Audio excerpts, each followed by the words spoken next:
L'armée rouge entre en Pologne. Le maréchal Zhukov, le commandant en chef le plus remarquable de l'Union soviétique, a le mort aux dents.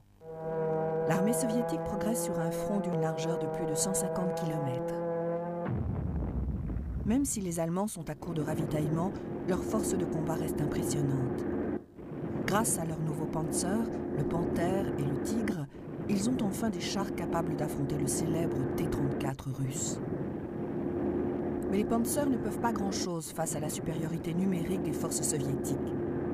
Celles-ci repoussent les Allemands en Pologne et vers le principal objectif de Zhukov, le fleuve Vistule.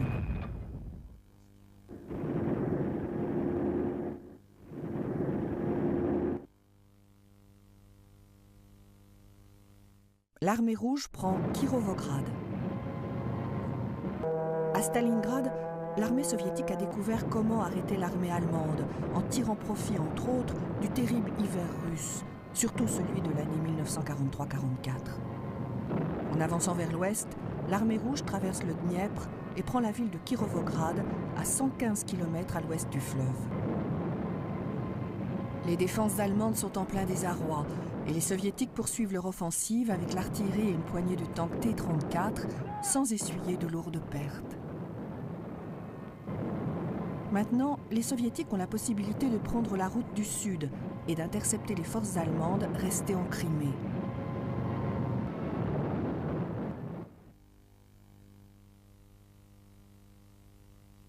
Les Britanniques prennent Mongdao en Birmanie. La Birmanie est aux mains des forces japonaises depuis début 1942. Rangoon est envahi le 8 mars 1942. Les Alliés restent sur la défensive, même si les commandos Shindy d'Ordwingate franchissent le massif montagneux jusqu'en Birmanie début 1943. Ils déploient des tactiques de guérilla derrière les lignes japonaises durant plusieurs mois.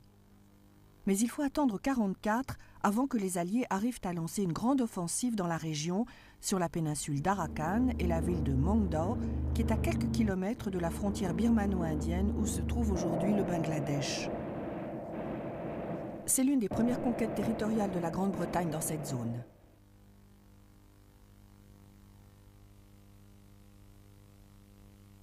Les Allemands se replient autour de Monte Cassino. Après l'invasion alliée en Italie, les Allemands ont établi la ligne Gustave, une puissante ligne de défense naturelle entre la côte est et la côte ouest du pays. Le seul endroit où les Alliés ont une toute petite chance de passer est à Cassino, dans la vallée du Liré. Un monastère domine le mont Cassin. C'est le monastère bénédictin de Monte Cassino. La bataille de Monte Cassino se compose en fait de 4 batailles.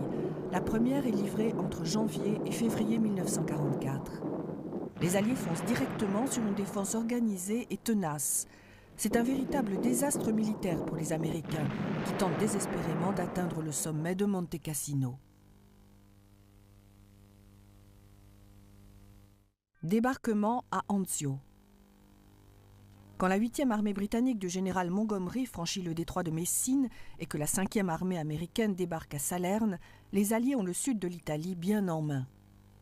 Pourtant, la ligne Gustave apparaît comme un obstacle insurmontable. Alors les Alliés prennent la décision de débarquer à Anzio pour perturber cette ligne de défense. Au début, le débarquement se fait sans encombre. Il faut attendre au moins 6 heures avant que l'infanterie alliée ne rencontre une véritable opposition.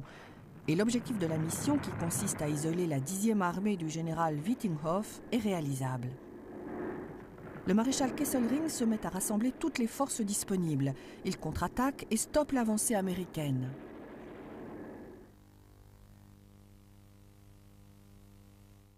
Le siège de Leningrad est terminé. Après 900 jours de siège, la ville de Leningrad est finalement sauvée quand l'armée rouge arrive sur la ville. La garnison de Leningrad et la population civile ont lutté avec courage et détermination. Sur les 3 millions d'habitants que comptait la ville, il ne reste plus que 1 250 000 personnes. 1 250 000 autres ont été tuées ou sont mortes de faim et 500 000 ont réussi à s'enfuir en passant pour la plupart par le lac Ladoga. Leningrad était l'un des principaux objectifs de Hitler lors de sa campagne de Russie. La destruction totale de la ville était spécifiée dans la directive Barbarossa du 18 décembre 1940.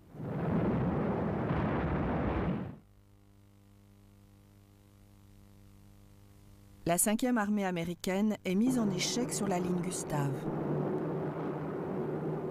Malgré le débarquement à Anzio, la 5e armée américaine rencontre de grosses difficultés sur la ligne Gustave, la ligne de défense allemande qui traverse l'Italie à 100 km au sud de Rome. Les Américains comptent sur des attaques traditionnelles d'artillerie et un bombardement aérien suivi par un assaut frontal de l'infanterie. Mais ils se retrouvent en direct face à une défense organisée et tenace. Quand les Américains atteignent le sommet de Monte Cassino, ils sont interceptés par des défenseurs postés aux meilleurs endroits stratégiques. Ils mettront beaucoup de temps à déloger cette formidable défense.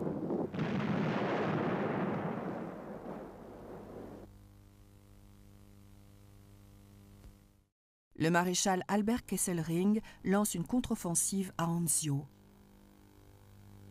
Les Alliés débarquent sur les plages d'Anzio le 22 janvier 1944 et sont étonnés de ne pas rencontrer trop d'opposition.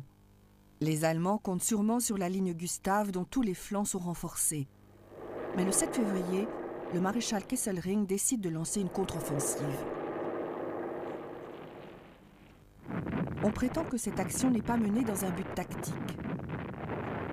Pourtant, elle permet d'isoler la tête de pont d'Anzio des forces alliées qui arrivent par le sud. Il faudra attendre encore 3 mois pour que les Alliés puissent effectuer une percée à Anzio et pour que Monte Cassino soit finalement investi.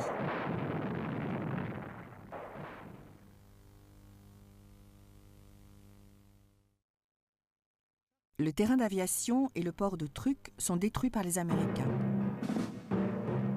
Les Américains prennent l'atoll de Kwajalein plus vite que prévu. Le jour J de l'offensive sur les îles Eniwetok sera le 17 février 1944 et non le 1er mai. L'offensive est dirigée par l'amiral Harry Hill qui a 2 grands atouts. Il a à sa disposition 8000 soldats de réserve et le contre-amiral Mark Mitcher va attaquer la base navale japonaise de Truk.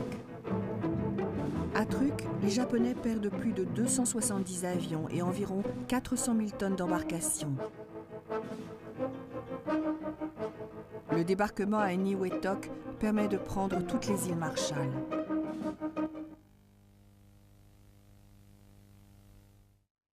Tojo quitte son poste de chef des armées.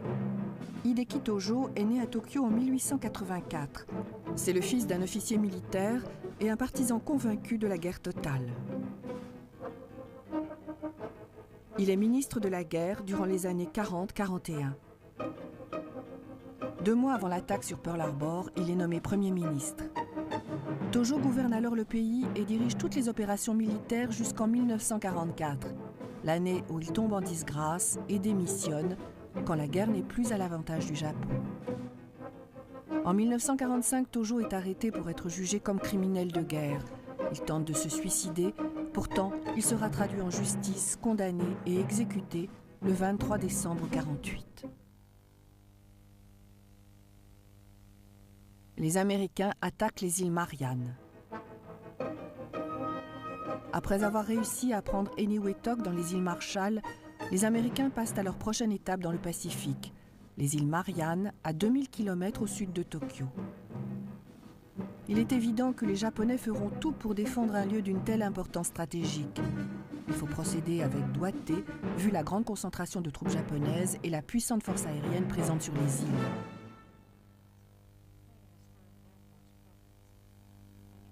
Les Américains attaquent les îles Mariannes le 22 février 1944 et provoquent de lourdes pertes dans la force aérienne japonaise.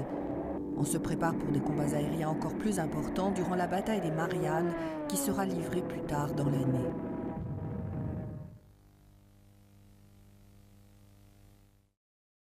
Les Américains envahissent les îles de l'Amirauté. Les îles de l'Amirauté sont situées au nord de la Papouasie-Nouvelle-Guinée et sont à 4500 km au sud de Tokyo. Comme beaucoup d'îles du Pacifique, ce véritable paradis tropical est devenu une forteresse japonaise. Les forces navales américaines les bombardent lourdement le 28 mars 1944 et le jour suivant, le 29 mars. Les Américains débarquent leurs marines sur les plages de la plus grande île, Manus, où ils arrivent à établir leur position.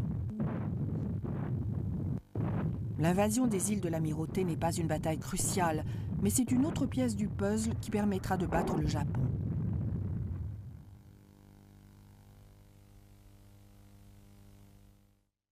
La 16e brigade Chindite marche sur la Birmanie. Les Chindites sont un corps composé de commandos birmans et de Gourkhas britanniques, commandés par le général Ord Wingate, qui a combattu derrière les lignes ennemies en Birmanie. Le haut commandement britannique décide que la brigade Chindite sera le fer de lance de la réoccupation britannique en Birmanie. Une brigade, la 16e, commandée par Bernard Ferguson, prend position entre Ledo, en Inde, et Menton, en Birmanie. Elle franchit la frontière le 1er mars 1944. La brigade établit une place forte qu'elle nomme Aberdeen et qui servira de tremplin à la future campagne de Birmanie.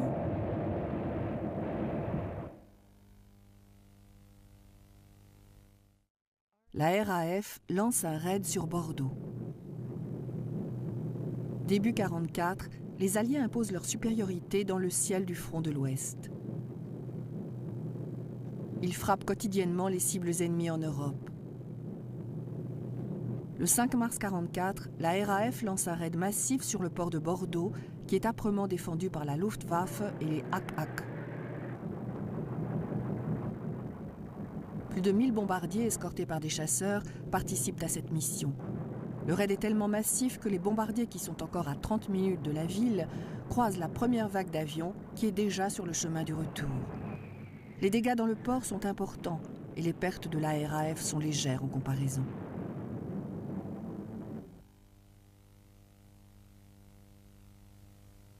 L'armée soviétique progresse sur le front en Ukraine. L'armée rouge avance très vite au début du printemps 1944 et repousse les Allemands qui battent en retraite devant eux. Le maréchal Zhukov conduit son armée dans la grande enclave de Korosten et le 6 mars, il bifurque vers Rovno. Pendant ce temps, dans le sud, Manstein, le commandant allemand, utilise tout ce qu'il trouve pour défendre la ligne de chemin de fer entre Odessa et Lvov.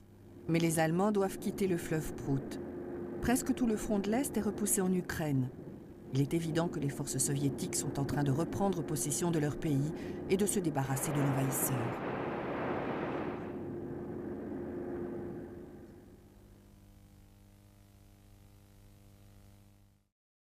Les Japonais lancent une offensive à Bougainville. Bougainville, dans les îles Salomon, est contrôlée par les Américains depuis février 1943 et leur sert de base aérienne. Elle est très bien placée pour lancer des incursions au-dessus de la Papouasie-Nouvelle-Guinée qui est occupée par les Japonais. Néanmoins, le 9 mars 1944, les Japonais lancent une grande offensive sur l'île dans le but de stopper la progression des Alliés. La bataille est acharnée et il y a beaucoup de victimes dans chaque camp. Mais les Américains ne veulent pas céder. Même si le plus gros de leurs forces a été décimé, ils forcent les Japonais à abandonner et gardent le contrôle de l'île.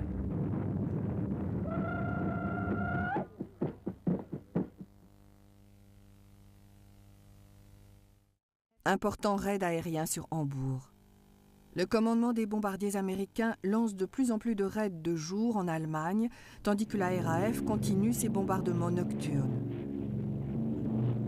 Le docteur Guth, historien militaire allemand et ancien colonel de la Luftwaffe, a effectué d'importantes recherches sur les bombardements nocturnes à Hambourg. Il est convaincu qu'ils étaient destinés à terroriser la population. Ils ne visaient pas des cibles militaires. Ils bombardaient la ville tout entière et sa population. En effet, on a du mal à croire que des bombardements nocturnes puissent toucher une cible militaire ou industrielle précise. Le docteur Guth n'y croit pas du tout. Le siège d'Imphal. La ville indienne d'Imphal, près de la frontière birmane, est une position stratégique importante. Alors qu'une force japonaise se dirige vers le nord par la route qui va de Tidim à Imphal et repousse la 17e armée indienne, d'autres troupes japonaises avancent rapidement pour couper cette route à Tongzang et capturer le pont de Manipur. Les combats sont intenses autour de Tongzang et du pont de Manipur. Les Japonais arrivent à prendre des positions stratégiques et à affaiblir l'offensive alliée. Il est évident que les Japonais veulent prendre Imphal, mais la défense est trop puissante et le 29 mars 1944, la ville se retrouve encerclée et assiégée.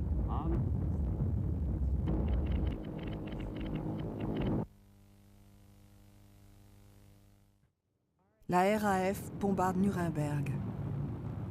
La nuit du 30 mars 1944, 795 gros bombardiers de la RAF ont pour mission de bombarder la ville de Nuremberg. Le raid est un désastre. Les vents sont plus violents que prévu et le groupe de bombardiers est écarté de sa route. Les chasseurs de nuit, que sont les Junker 88 et les Messerschmitt Bf 110, font plusieurs victimes. Suite aux erreurs de navigation, seule une poignée d'avions identifie Nuremberg. Les autres largueront leurs bombes sur des villes et des villages voisins. Pas moins de 95 bombardiers Halifax et Lancaster ne rentreront pas au pays et une douzaine s'écrasera en Angleterre.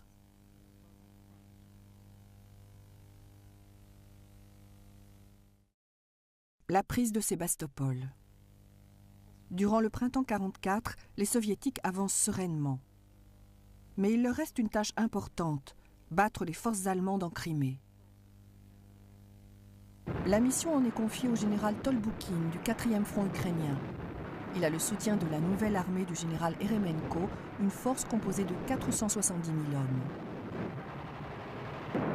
Les troupes allemandes sont vite renversées et se replient sur Sébastopol.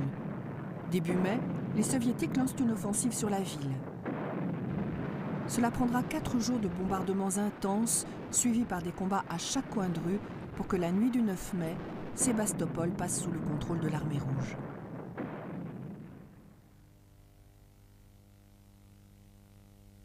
La 5e armée américaine et la 8e armée britannique se rejoignent sur la ligne Gustave. La ligne de défense allemande en Italie, la ligne Gustave, donne du fil à retordre aux troupes alliées. Début mai 1944, 3 grandes batailles sont livrées pour tenter une percée principalement sur les positions autour de Monte Cassino. On lance une 4e tentative en espérant qu'elle sera la bonne. La 5e armée américaine et la 8e armée britannique rassemblent leurs forces le 11 mai. Comme toujours, l'offensive démarre avec un puissant tir d'artillerie. Mais cette fois-ci, les Alliés lancent un assaut d'une grande puissance et la percée est réussie par les Français dans le massif montagneux. Monte Cassino tombera en quelques jours.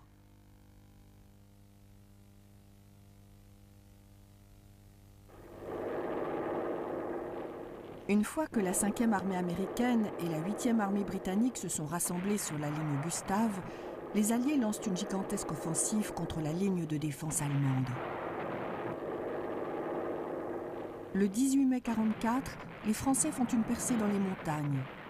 À Monte Cassino, le 2e corps polonais se lance à l'assaut du monastère. L'offensive est réussie. Les Alliés prennent possession de Monte Cassino et la route qui mène à Rome est dégagée.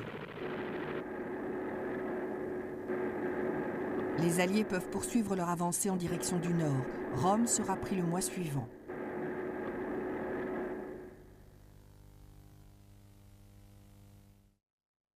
Eisenhower inspecte les troupes alliées pour le jour J. La préparation de l'invasion de la France du jour J est la plus grande opération jamais entreprise par les Alliés sur le front de l'Ouest. Plus de 250 000 soldats, marins et aviateurs y participeront. Le commandant en chef allié, le général Dwight Eisenhower, sait très bien que le moral de ses hommes est aussi important que les armes, les navires et les avions. Le 2 juin 1944, 4 jours avant le jour J, Eisenhower rend visite à la plupart des troupes qui attendent au sud de l'Angleterre. Il leur assure que cette opération sera couronnée de succès. Il ne reste plus qu'à attendre une bonne météo pour traverser la Manche. Les troupes alliées vont prendre Rome. Après le long et dur conflit de Monte Cassino, le général Mark Clark veut que Rome soit pris par la 5e armée américaine. Clark tient à monopoliser la prise de la ville pour la gloire des Américains et contre les ordres du général Alexander. Il n'est pas populaire auprès des troupes britanniques, polonaises, françaises, néo-zélandaises, marocaines et indiennes qui s'étaient lancées à l'assaut du Monte Cassino 4 fois. À la veille de la prise de la ville, le 3 juin 1944, ils tiennent à faire une attaque collective. Mais Clark obtient ce qu'il veut. Le 4 juin, les troupes américaines victorieuses entrent dans Rome, qui est déclarée ville ouverte, et les Italiens sortent dans la rue pour crier leur joie. Le jour J. Le débarquement en Normandie est l'une des opérations les plus complexes de tous les temps. Le débarquement implique plus de 250 000 hommes, près de 5 000 navires, des dizaines d'escadrons de chasseurs et de bombardiers, 1200 avions de transport, 20 000 parachutistes, sans parler de la centaine de milliers de personnes qui composent le personnel assistant. L'invasion prend les Allemands par surprise. La météo est mauvaise depuis plusieurs jours et les Allemands pensent que le débarquement aura lieu dans la région du Pas-de-Calais. Cela permet aux forces alliées de mettre en place une tête de pont dès le premier jour, même s'ils ont en face d'eux une forte opposition.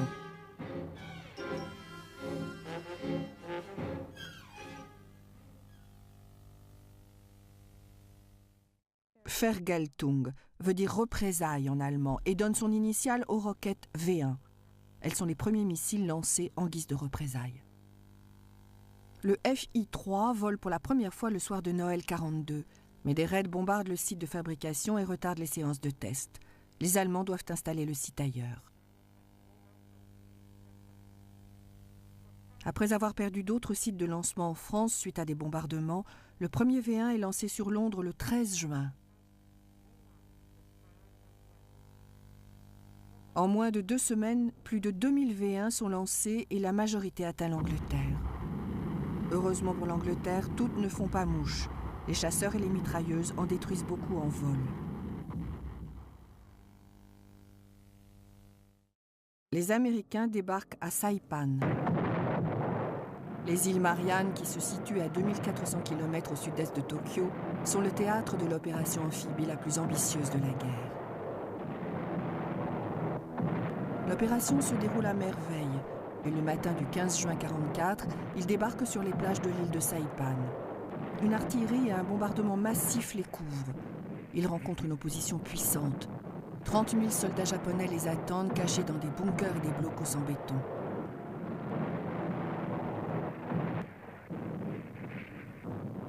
À la tombée de la nuit, 20 000 marines ont déjà débarqué, mais ils sont mitraillés sur les plages par les Japonais qui sont postés en hauteur. Les Américains devront se battre mètre par mètre à Saipan. L'armée soviétique brise la ligne Mannerheim. La fameuse guerre de continuation entre la Finlande et l'Union soviétique profite d'un long statu quo quand les forces de l'armée rouge brisent la ligne Mannerheim le 18 juin 1944. Les soviétiques prennent l'avantage sur tous les fronts cet été-là. Ils remportent des victoires sans précédent quasiment partout et ce ne sera pas différent contre les Finlandais. Même si l'armée finlandaise se bat courageusement et avec détermination, elle n'a pas l'avantage de l'hiver comme dans les conflits précédents. Cette fois-ci, l'hiver aurait pu être un problème pour les Russes, mais ce n'est pas le cas. Et les Finlandais sont obligés de négocier la paix 3 mois plus tard.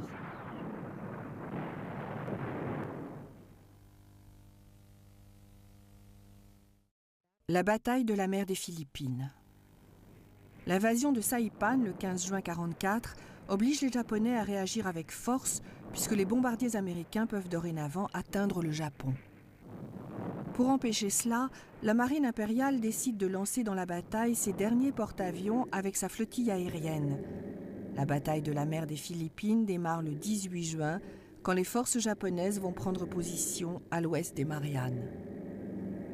Les chasseurs et bombardiers japonais se retrouvent face à une force américaine importante et subissent de lourdes pertes. Le 19 juin, les deux forces se déplacent vers le nord-ouest et reprennent la bataille. La bataille aérienne deviendra la grande bataille du ciel des îles Mariannes.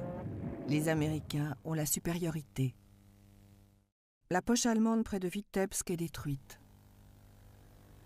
L'offensive soviétique de l'été commence le 22 juin 1944, quand 15 armées, incluant l'aviation et les tanks, avancent ensemble dans le but d'écraser le groupe armé du centre allemand.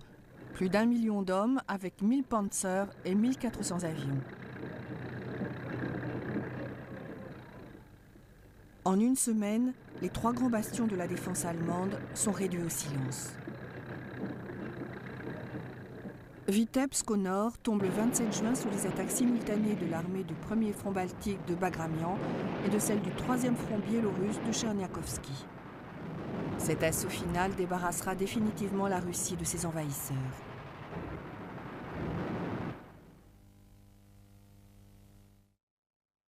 Les forces américaines libèrent Cherbourg. Fin juin 1944, on commence à s'inquiéter à Londres et à Washington. Le débarquement en Normandie a démarré avec succès, mais après quelques semaines, l'opération a pris du retard. La grande offensive alliée, l'opération Goodwood, qui a été lancée le 18 juin, n'a avancé que de quelques kilomètres, et la 2e armée britannique se dirige vers Caen seulement maintenant. La 5e armée américaine est partie plus à l'ouest et ne prendra pas Cherbourg avant le 29 juin. L'invasion a pris beaucoup de retard et une question reste en suspens. Est-ce que les Allemands peuvent renverser la situation ?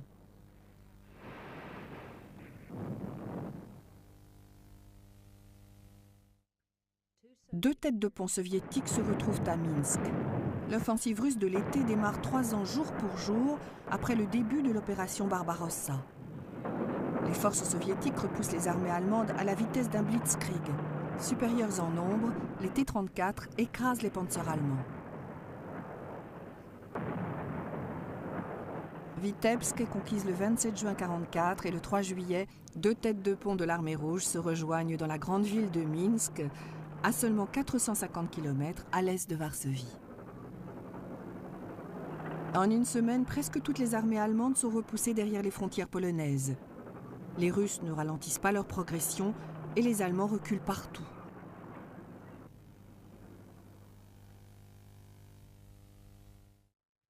Les Britanniques prennent Caen. Caen était déjà une ville importante au Xe siècle, quand le duché de Normandie a été formé.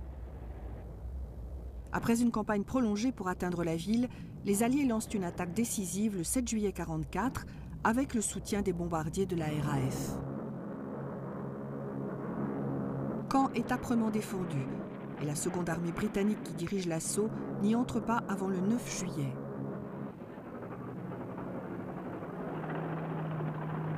La victoire a été difficile. Il y a de nombreuses victimes dans chaque camp et des milliers d'Allemands sont faits prisonniers. Il n'est pas certain que la position stratégique de Caen justifie un tel assaut.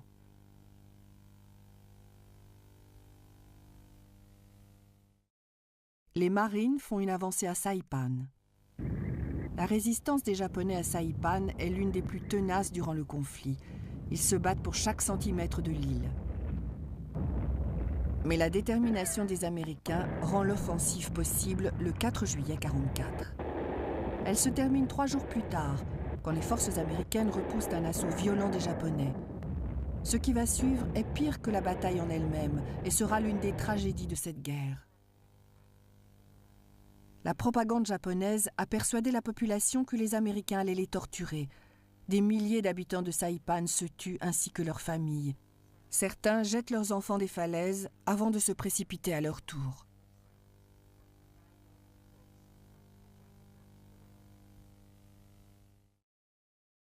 La 2e armée britannique attaque Caen.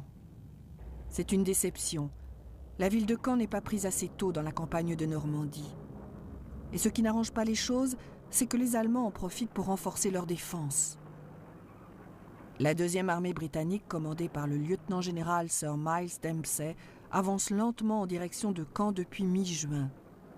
Montgomery a déclaré dès le 11 juin 1944 que son objectif était d'attirer le plus possible les forces ennemies vers la 2e armée afin de soulager la 1re armée américaine sous le commandement du général Omar Bradley qui se dirige sur Cherbourg. Quand Cherbourg tombe, les Britanniques attaquent Caen.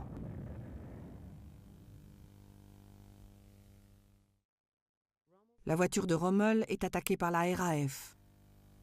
Le maréchal Erwin Rommel est nommé commandant en chef du groupe armé B, les forces allemandes postées sur la côte de la Manche. Malgré la maladie dont il a souffert l'année précédente, les Alliés sont conscients que le renard du désert reste un adversaire redoutable.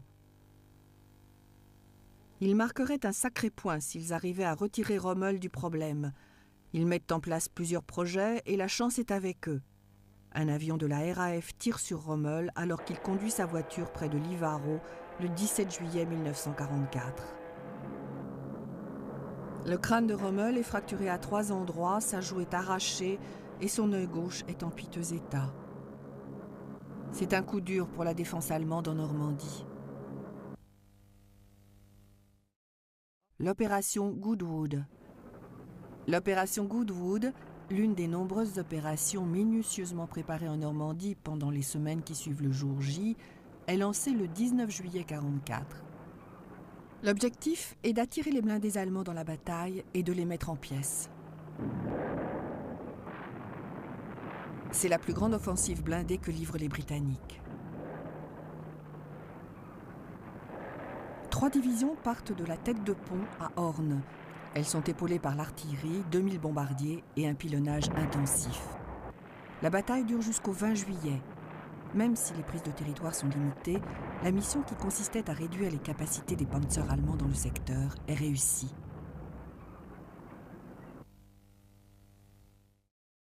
On tente d'assassiner Hitler. En été 1944, il est évident pour tous les chefs militaires allemands, à part les plus fanatiques, que la défaite n'est plus qu'une question de temps. Le principal obstacle pour négocier la paix est Adolf Hitler lui-même. Le 20 juillet, on tente de l'assassiner. Un groupe d'officiers a préparé un attentat à la bombe. Pour eux, la mort d'Hitler pourrait sauver leur pays. La bombe est placée dans un QG militaire qu'Hitler vient inspecter. Elle explose comme prévu, mais ne tue pas le Führer allemand. Presque tous les membres du complot sont retrouvés et exécutés.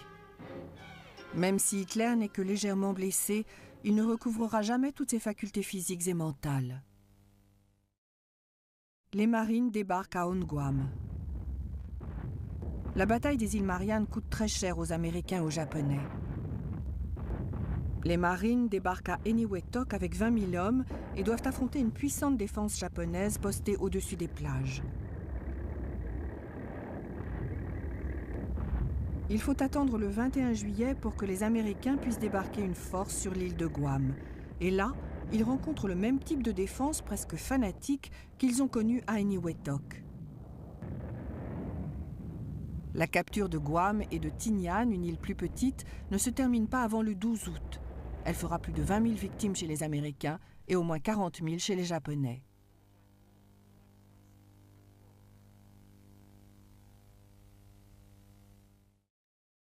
Les Américains font une percée à l'ouest de Saint-Lô, en Normandie.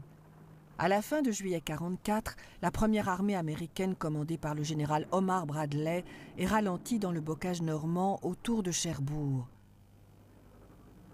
Les haies épaisses du bocage rendent difficiles les déplacements des véhicules, même des tanks. Peu après avoir lancé l'opération Cobra, dont l'objectif est de prendre toute la Bretagne, dont les ports de Brest, Lorient et Saint-Nazaire, les blindés américains arrivent à sortir du bocage et peuvent poursuivre leur avancée. Le 27 juillet, les Américains font une percée à l'ouest de Saint-Lô, se dirigent sur Avranches et traversent la rivière Selune. La Bretagne leur ouvre les bras.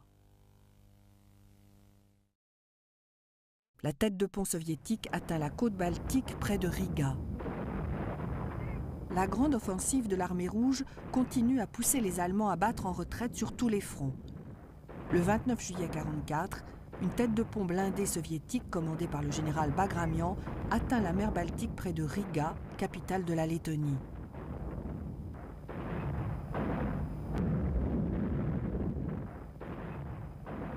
Au même moment, l'offensive du premier front russe du général Rakossovski sur Brest-Litovsk est tout aussi importante. La ville est prise le même jour.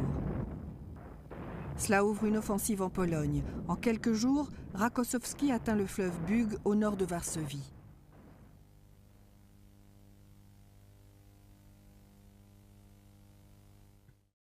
La première armée américaine atteint Avranches. La campagne alliée en Normandie et en Bretagne a beaucoup évolué à la fin du mois de juillet 1944, depuis que la première armée américaine du général Omar Bradley a réussi à sortir du bocage normand près de Cherbourg. Elle arrive à l'ouest de Saint-Lô. La première armée peut maintenant prendre la direction du sud vers Avranches. Elle traverse la rivière Selune. La Bretagne ainsi que tout le nord-ouest de la France s'ouvrent à eux. Cette campagne marque les esprits. Le commandant de la 30e division américaine, le général Leland Hobbs, dira plus tard, sur le ton de la plaisanterie, « Nous avons réussi à déboucher la bouteille, le vin peut enfin couler. »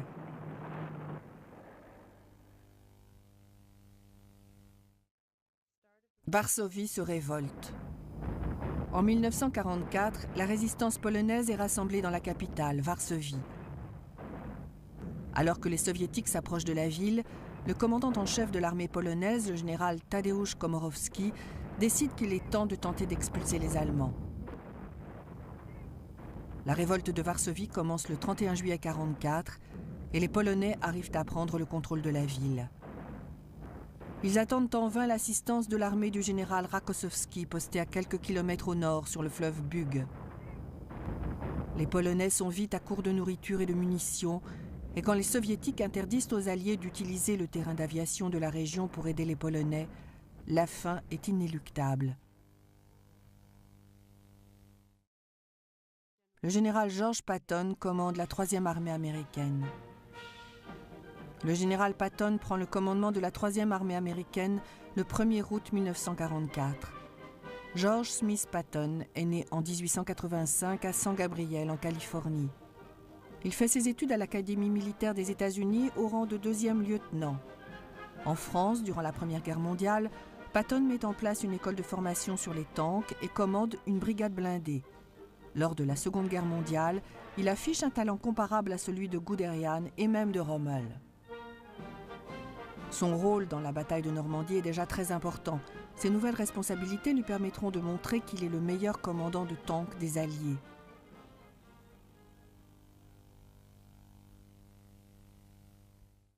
Les troupes du général Rakosowski s'arrêtent à l'extérieur de Varsovie. Le soulèvement de Varsovie commence le 31 juillet 1944. Le général Tadeusz Komorowski commande l'armée polonaise. Les Polonais veulent prendre le contrôle de leur capitale avant que les Soviétiques n'arrivent. Le 2 août, le général Rakosowski arrive à l'extérieur de Varsovie et arrête son avancée. D'un point de vue militaire, il n'a aucune raison de s'arrêter. Est-ce pour raison politique? On peut se poser la question. Toujours est-il que les forces polonaises de Varsovie seront détruites ainsi qu'une grande partie des infrastructures de la ville et le pays deviendra extrêmement vulnérable. Rennes est libérée par les troupes alliées. La 3e armée américaine atteint la rivière Selune à Avranches le 30 juillet 1944. Pour les militaires, c'est une porte d'entrée sur la Bretagne et comme ils le découvriront plus tard, sur tout le nord-ouest de la France. La traversée de la rivière Selune ne rencontre presque aucune opposition. Le prochain objectif sera la ville de Rennes, à environ 80 km plus au sud. Rennes est libérée par les forces américaines le 3 août. Bradley, Patton et Montgomery sont d'accord.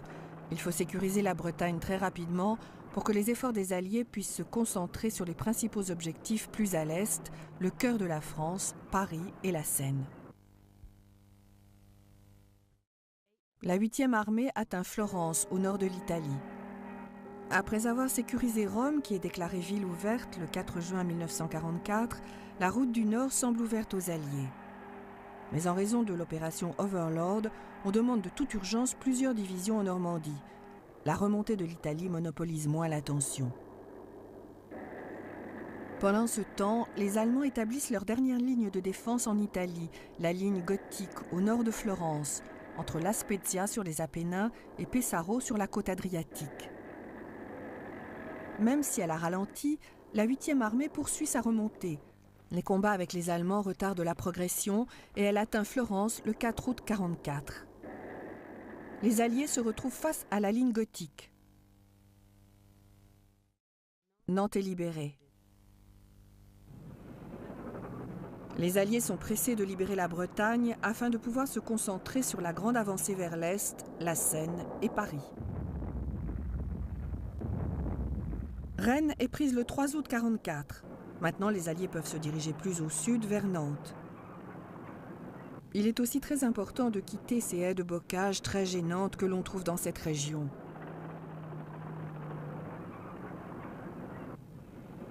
Tandis que le 12e corps américain entre dans Nantes, le général Patton est tellement pressé de s'accrocher avec l'ennemi qu'il se dirige vers le sud et le sud-est.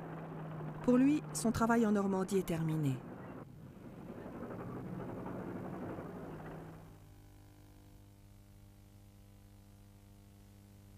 Angers est libéré.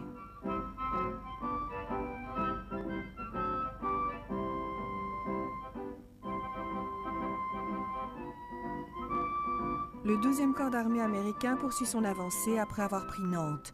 Il peut libérer la ville d'Angers sans rencontrer trop d'opposition de la part des Allemands. Au même moment, le 15e corps d'armée américain prend Château-Gontier et Laval. La 3e armée américaine nouvellement constituée du général Patton poursuit sa route vers le sud et quitte Laval pour prendre le Mans. Cette avancée permet à la 2e armée britannique de prendre en tenaille le groupe armé B allemand du général von Klug.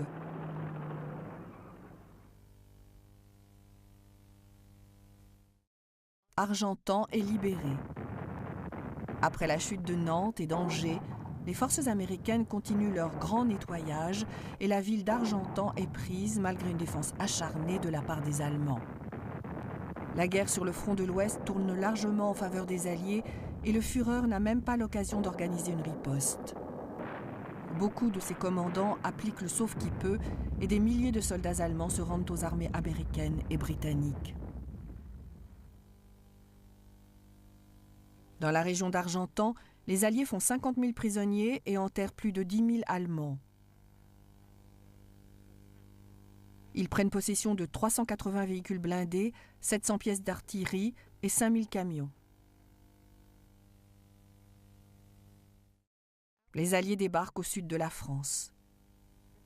Le 3e grand débarquement en Europe durant l'année 1944 a lieu entre Saint-Raphaël et le Lavandou sur la côte d'Azur. La 7e armée américaine, commandée par le lieutenant-général Patch, débarque avec le soutien d'une flotte de plus de 1000 navires. La région est défendue par la 19e armée allemande, qui fait partie du groupe armé G du général von Blaskowitz. Ce groupe a perdu beaucoup de ses hommes durant la bataille de Normandie. Les Alliés tirent plus de 50 000 obus sur les défenses allemandes avant le débarquement et la Luftwaffe ne fait qu'une faible apparition.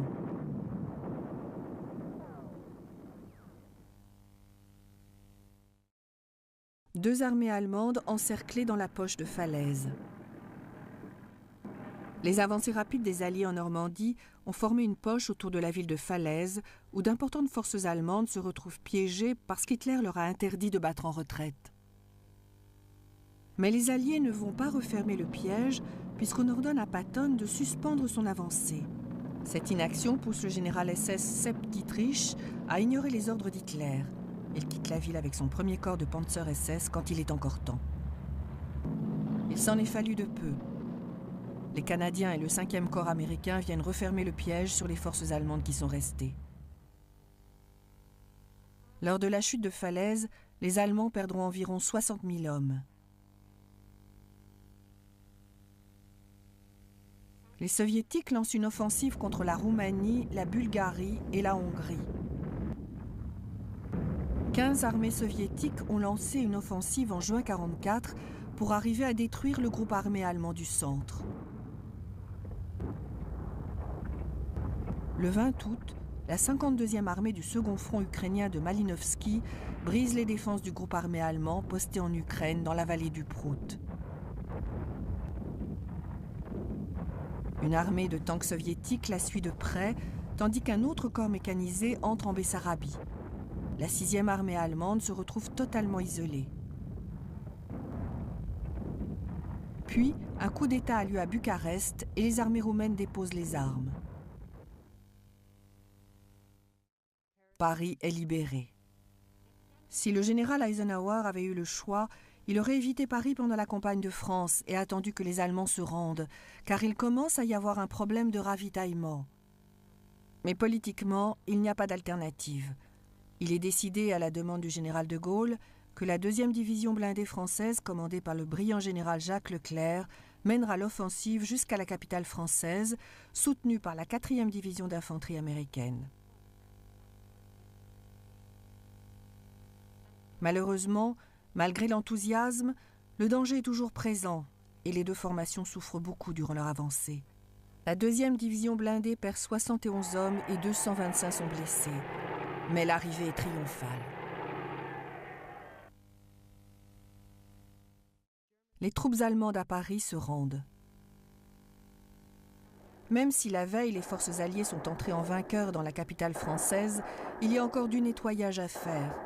Les soldats allemands se cachent, car ils savent bien comment ils seront traités s'ils tombent entre les mains des civils français une fois qu'ils auront rendu leurs armes. Le commandant en chef allemand à Paris, le général Dietrich von Choltitz, n'est pas capturé avant 3 heures de l'après-midi. Et même après la signature de l'acte de reddition, les combats continueront pendant plusieurs heures. 1600 soldats et civils français mourront à Paris ce jour-là, ainsi que 3000 Allemands, et plus de 8500 personnes seront blessées.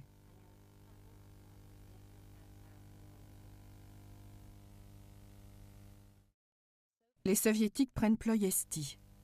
Les champs pétrolifères de Ploiesti en Roumanie du Sud sont la principale ressource de pétrole pour l'Allemagne durant la guerre. Ploiesti est bombardé continuellement par les avions américains, britanniques et soviétiques.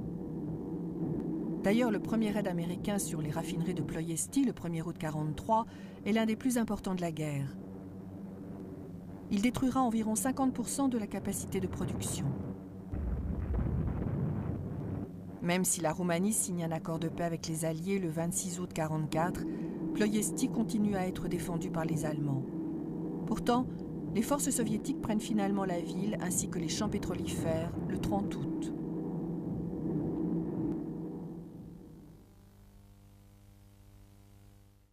Anvers est libérée. La 2e armée britannique entre dans Bruxelles le 3 septembre 1944. Il y a un objectif stratégique plus important en Belgique. C'est bien évidemment la ville d'Anvers avec son grand port maritime.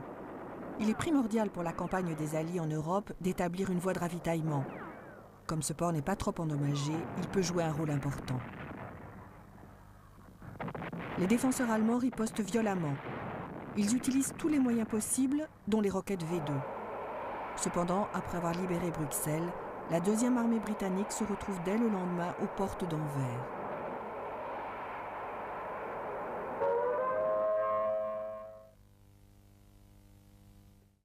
Une patrouille américaine franchit la frontière allemande. La première armée américaine a participé à la libération de Paris. Mais dès le lendemain de l'arrivée de la 4e division américaine dans la capitale française, d'autres divisions de la première armée du général Hodge traversent la Seine. Après avoir livré plusieurs combats, elles commencent une avancée qui semble encore plus rapide que celle du général Patton. Puis, Hodge envoie des divisions de son 5e corps dans les vallées de la Sambre et de la Meuse, en direction de la ville allemande d'Aix-la-Chapelle. C'est là que le 11 septembre 1944, une patrouille devient la première force alliée à pouvoir franchir la frontière allemande.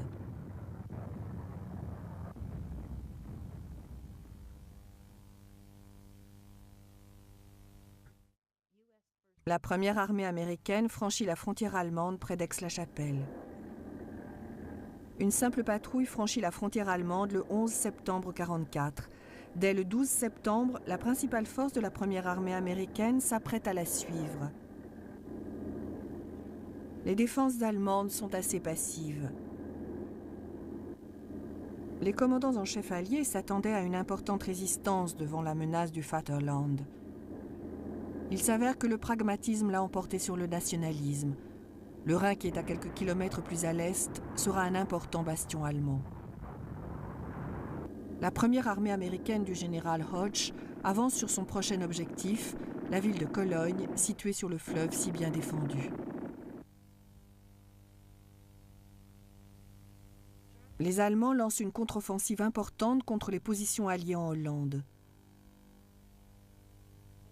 Les Alliés lancent leur plus grande offensive aérienne le 17 septembre 1944 avec plus de 15 400 avions et 478 planeurs qui décollent de 22 terrains d'aviation.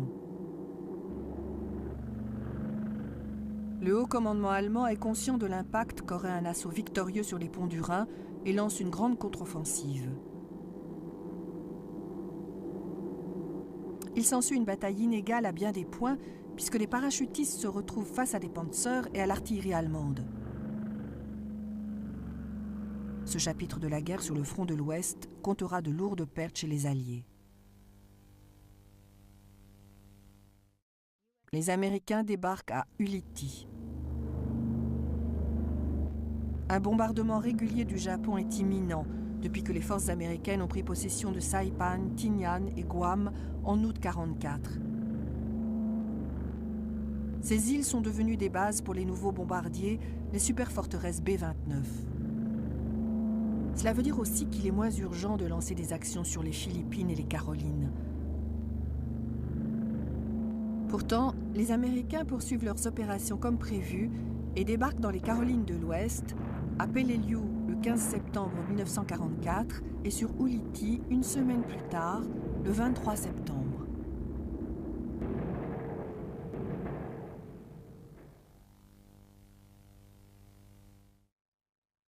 Les Canadiens prennent Calais. Après la libération de Paris et la traversée de la Seine, les forces alliées se lancent dans une campagne contre de grandes villes du nord de la France pour dégager la route de la Belgique et de la Hollande et bien évidemment de l'Allemagne. Les troupes américaines et britanniques avancent sur le Luxembourg et la Belgique où Sir Bernard Montgomery, qui vient d'être promu maréchal, investit Anvers. Les Canadiens doivent nettoyer les villes côtières qui sont âprement défendues, Boulogne, Dunkerque et Calais. Il faudra attendre le 30 septembre 1944 pour qu'ils arrivent à prendre Calais.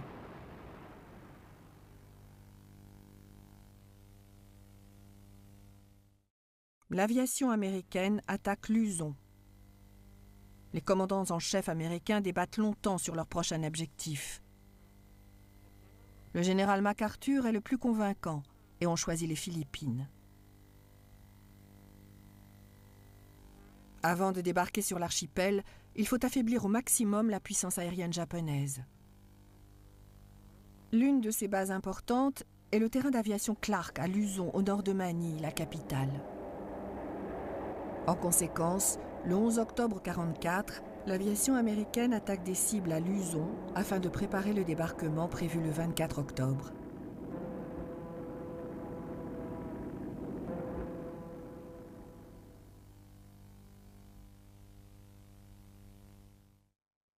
Rommel décède. Le maréchal Erwin Eugène Rommel décède le 14 octobre 1944. Il n'a que 53 ans.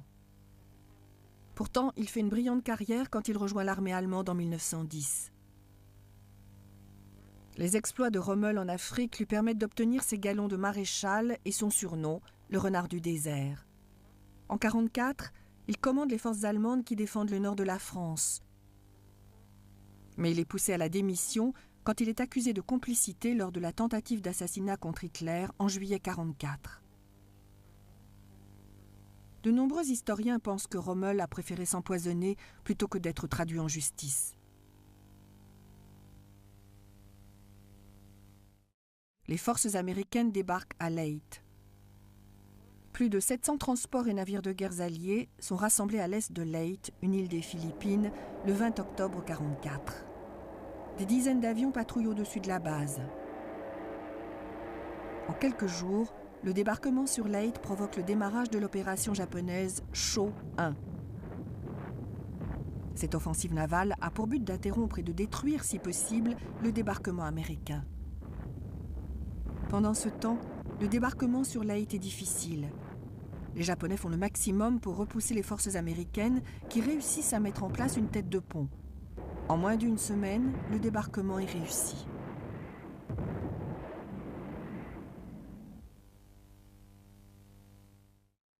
La bataille du golfe de Leyte. La bataille du golfe de Leyte dans les Philippines, qui doit permettre le débarquement de la 6e armée américaine, est une série de combats sur mer et dans le ciel. Non seulement c'est le point culminant de la guerre du Pacifique, mais c'est aussi la plus grande bataille navale de tous les temps. Tous les types de navires de guerre y prennent part, des cuirassés, des porte-avions jusqu'aux escortes de destroyers. Le haut commandement japonais sait à ce moment précis que son pays risque la défaite. Son seul espoir repose sur l'offensive de ses navires de guerre et sur leur capacité à arrêter les Alliés. L'opération japonaise surnommée Sho 1 a failli réussir. Mais les Américains arrivent quand même à prendre les Philippines. Attaque kamikaze sur les troupes américaines dans les Philippines. Les Japonais perdent une grosse partie de leur flotte durant la bataille du golfe de Leyte. 4 porte-avions, 3 navires de guerre, 10 croiseurs et 11 destroyers. Alors que les Américains ne perdent qu'un porte-avions, 2 escorteurs, 3 destroyers et 2 sous-marins. Le lendemain, le 27 octobre, les Japonais tentent des actions désespérées et lancent des attaques kamikazes contre les forces navales américaines, espérant en vain que cela permettra de restaurer l'équilibre entre les deux puissances militaires. Comme c'est souvent le cas dans un conflit armé, ça ne sert à rien. Il est trop tard.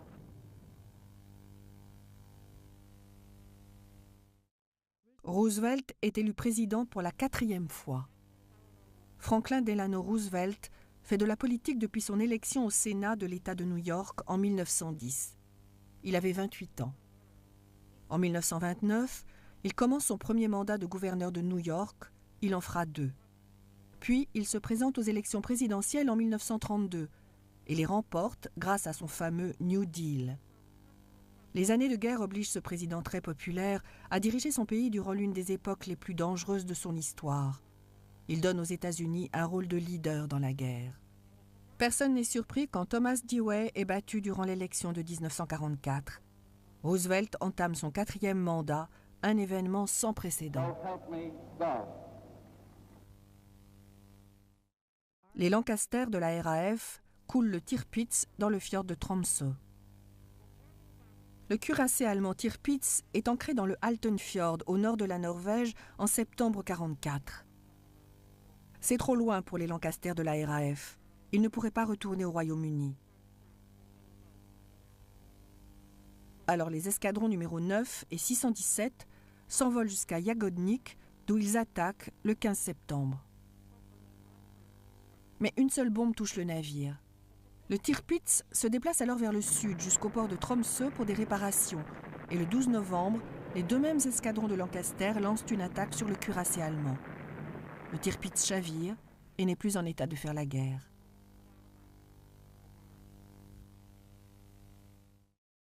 Combats acharnés à Tarawa. L'île de Betio, qui fait partie de l'atoll de Tarawa, est le théâtre de combats acharnés dans le Pacifique. C'est là que les Américains découvrent que les soldats japonais sont prêts à se battre jusqu'au dernier. Les forces américaines débarquent sur les atolls de Makin et de Tarawa le 20 novembre 1944 face à une opposition très importante. Beaucoup de marines découvrent qu'il faudra payer par le sang chaque mètre carré de terre. Le lendemain matin, un autre bataillon de la 8e armée réussit à débarquer sur l'île de Betio. De plus, 2 compagnies de marine arrivent à briser la défense et à sécuriser toute la partie ouest de l'île.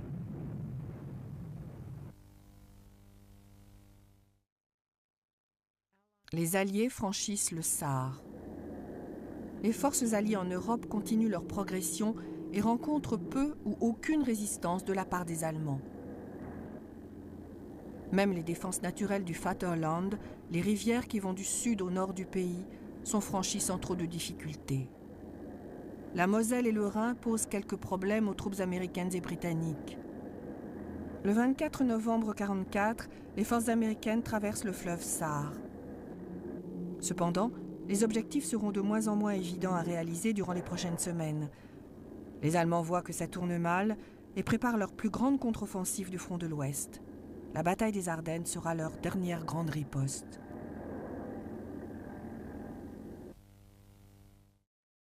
Heinrich Himmler ordonne l'arrêt des exécutions dans les camps de concentration. Fin novembre 1944, il est évident pour tout le monde, à part les nazis, aveuglés par leur fanatisme, que l'Allemagne va perdre la guerre. Le SS Heinrich Himmler, chargé des nombreux camps de concentration en Allemagne et en Pologne, comprend que la fin est proche et que les atrocités dans les camps seront jugées par les vainqueurs. Par conséquent, Himmler ordonne l'arrêt de toute exécution. Il ne semble pas réaliser que les exactions commises depuis des années ne passeront pas aussi facilement à la trappe. Il reste l'espoir qu'elles ne sombreront jamais dans l'oubli.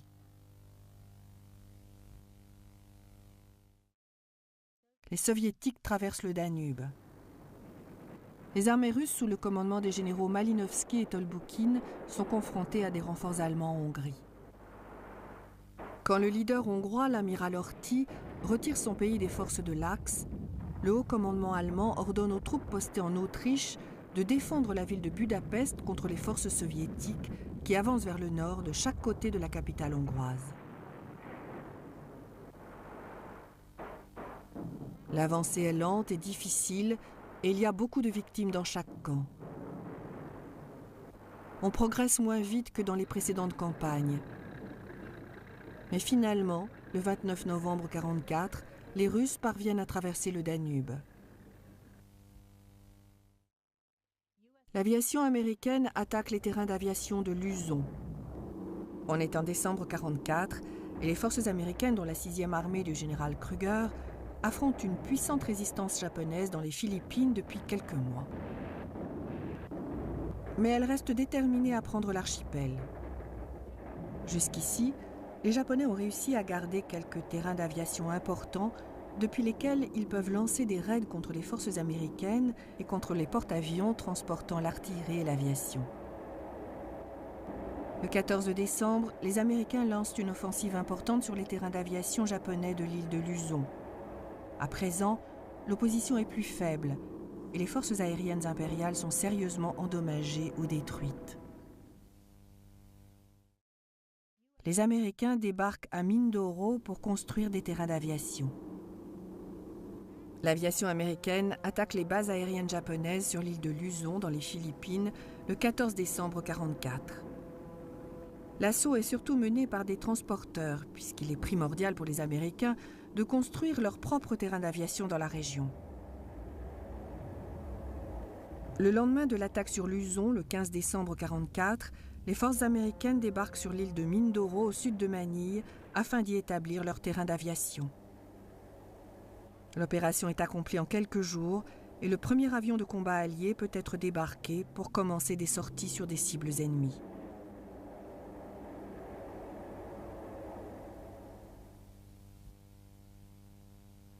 La bataille des Ardennes commence. Les Alliés font une campagne réussie en Europe depuis le jour J du débarquement en Normandie en été 1944. Les tanks de Patton sont entrés en Allemagne, Paris est libéré et les forces de Montgomery ont pris Bruxelles et Anvers. C'est inévitable, les Allemands vont lancer une contre-offensive. Le 16 décembre, ils profitent d'une mauvaise météo qui oblige les avions alliés à rester au sol pour envoyer leurs panzers dans les collines boisées des Ardennes. Ils avancent sur 50 km et entrent en Belgique et au Luxembourg. La bataille des Ardennes commence. Le but de l'opération est de diviser les Britanniques et les Américains et de reprendre le port d'Anvers.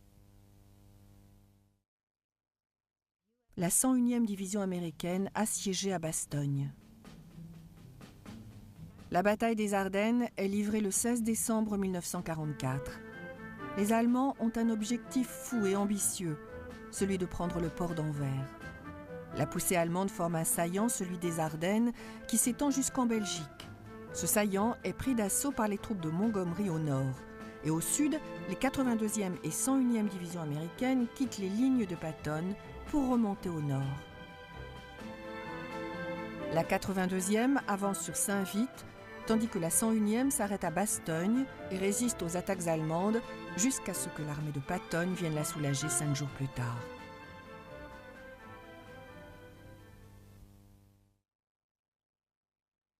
Les Allemands sont bloqués dans leur avancée sur la Meuse. C'est Hitler qui veut reprendre le port d'Anvers lorsque la contre-offensive qu'on appellera plus tard la bataille des Ardennes est lancée. Mais certains officiers allemands trouvent ça irréaliste. La réaction du maréchal von Rundstedt est immédiate et cinglante. Anvers, on pourra déjà remercier Dieu si on atteint la Meuse. Même cela est irréalisable. Les panzers du général Manteuffel progressent de plus en plus vers l'ouest. Et la 11e division de Panzer atteint presque la ville de Dinant, sur la Meuse. Mais aucune troupe allemande ne traversera le fleuve.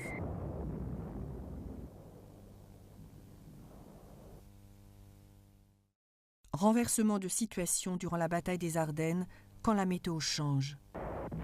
Depuis que les Allemands ont livré leur contre-offensive dans les Ardennes, la météo est tellement mauvaise à cause du brouillard que les Alliés doivent combattre sans le soutien de l'aviation. Heureusement, la météo évolue. Le 23 décembre 1944, le brouillard épais s'en va. Les chasseurs et les bombardiers britanniques et américains peuvent décoller à nouveau. Cela bouleverse l'équilibre des forces militaires en jeu, puisque la Luftwaffe a perdu de sa grandeur et ne représente plus une menace sérieuse. Cette offensive sera la dernière grande tentative allemande avant la fin inéluctable de la guerre et l'acceptation de la défaite.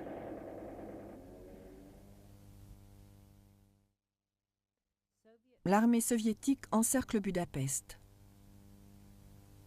Même si le leader hongrois, l'amiral Horthy, qui n'a jamais été un nazi convaincu, s'est retiré du pacte avec l'Allemagne le 16 octobre 1944, il reste encore des troupes hongroises prêtes à se battre.